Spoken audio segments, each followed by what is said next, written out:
திருவண்ணாமலை மாவட்டத்தில் பிரசித்தி பெற்ற போலூர் ஆட்டுச்சந்தை பொங்கல் பண்டிகையை முன்னிட்டு வழக்கத்தை விட களை கட்டியது. வாரந்தோறும் நடைபெறும் இந்த சந்தைக்கு நேற்று காலை முதலே ஆடுகளின் வரத்து அதிகரித்தது.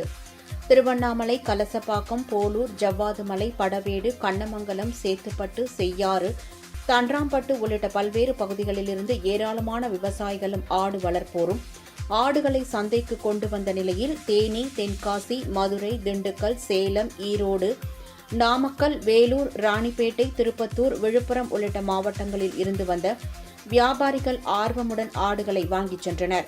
பொங்கல் பண்டிகையை முன்னிட்டு ஆடுகளின் விலை உயர்ந்து காணப்பட்டது. ஒரு ஆட்டின் விலை குறைந்தபட்சம் 7,000 ரூபாய் முதல் அதிகபட்சமாக 35,000 ரூபாய் வரை விற்பனையானது. ஒரே நாளில் போலூர் ஆட்டு சந்தையில் ரூபாய் 2 கோடிக்கு மேல் ஆடுகள் விற்பனையானதால் விவசாயிகளும் வியாபாரிகளும் மகிழ்ச்சி அடைந்தனர்.